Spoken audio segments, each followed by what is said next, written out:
माझा आवाज जनतेचा. म्हटलं एक वाजले, तुम्ही एवढं रात्रीचे काय काम आहे ना इथं एवढं बस जीसीबी उघडत होतं. आपण त्यांना जाब विचारला हा, पोरांना. विचारलं आणि तर मग ते सोन्या दिघे म्हणून एक तो आला, ते मिटावलं त्यांचं, ते गेली घरी गेली. आता सकाळी भाऊ एका पारगावला दुकान आहे खत औषधाचं, तो दुकानावर चालला होता. आणि हे चौघ जण परत आली आणि पाण्याचे जारवाला आहे ना, हा तिथं जार घ्यायला गेला होता अक्षय बोरलीच्या इथं. मग पाणी घ्यायला गेला, हे तिथं आली, त्याला म्हणते तुला आता इथं सोडणार नाही, तुला तुझ्या गावात येऊनच हानीत. ते झालं, ते परत ते आमचंच काम घेतले. टपालांचं पोरग आहे, त्यांनी पत्र टाकायचं आमचंच काम घेतलं. तो आला, तो काम करत होता, त्याने पण मिटावलं, यांना काढून दिलं. ते परत आली भावाला मारलं, माझ्या मुलाला मारलं आणि लय मारामारी झाली. भावाच्या डोक्यातून बिकातून इकडून रक्त आलं म्हणून आम्ही पोलीस स्टेशनला आलो. तर हॉटेल रानमाळ आहे तिथून नाही का यांनी आमच्या बोलेरोच्या पुढं मधून रोड मधून गाडी घेतली. तर आमच्या मागं पिकअपवाला एक कॅरीवाला, आम्ही एवढी जण होतो.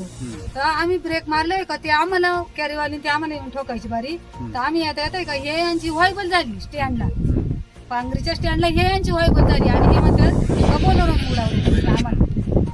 मग आता काय करायचं, यांनी गावात येऊन मारामाऱ्या केल्यात सकाळी 9 वाजता. बर. आणि आम्ही पोलीस स्टेशनला चाललो होतो आणि हे म्हणतात यांनी आम्हाला उडवलं. त्यांचा आरोपी गणेशने त्यांना उडवलं. हा, त्यांचा आरोप आहे, पण आम्ही उडवलंच नाही साहेब. आम्ही होतो, मी होते, माझी मुलगी होती, माझा मुलगा होता, गाडीमध्ये भासा होता, भाऊ होता, आम्ही एवढी होतो. त्यांच्याकडे व्हिडिओ आहेत का ते दरीत वगैरे खाली खड्ड्यात गाडी पडलेली, मग ते कसं काय? ते त्यांनी तिथं जाग्यावर येऊन काढले असते ना, आम्हाला ते नाही माहिती. पण एक आम्ही पोलीस स्टेशनला भावाचं एवढं रक्त आलं ना म्हणून आम्ही पोलीस स्टेशनला येत होतो म्हणजे सकाळी. तुम्ही जेव्हा त्यांचा असा आरोप आहे की ह्या गाडीने उडवलं, त्या गाडीत तुम्ही देखील होता? हा, आम्ही तुमचा होतो. भाऊ होता, अजून मुलगी कोण होती होतं? माझी, तुमची मुलगी होती. हा, माझा मुलगा होता, हम्म. माझा एक भासा होता. हम्म. आम्ही एवढी पोलीस स्टेशनला त्या गणूला घेऊन येत होतो, त्याच्या डोक्यातून रक्त येत होतं. हम्म. आता पण बघा तुम्ही, त्याच्या आखी रक्ताने कपडे भरले. म्हणजे तुमचं म्हणणं आहे की तुमच्या भावाने काय उडवलं नाही त्यांचे नाही केस उडवलं. पडले. हा, ते व्हायबल झाली आणि ते पडली, आमच्या डोक्यात पडली होती ती. तुम्ही पाहिलं आम्ही पडताना? पाहिलं होतं त्यांना ते पडलेली. आम्ही आणि आमच्या मागे का पिकअप वाला होता, कॅरीवाला होता आणि एक स्विफ्ट गाडी सुद्धा होती.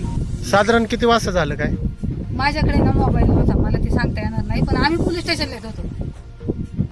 किती लोक टू व्हीलर किती जण होते? ते 4 जण होते.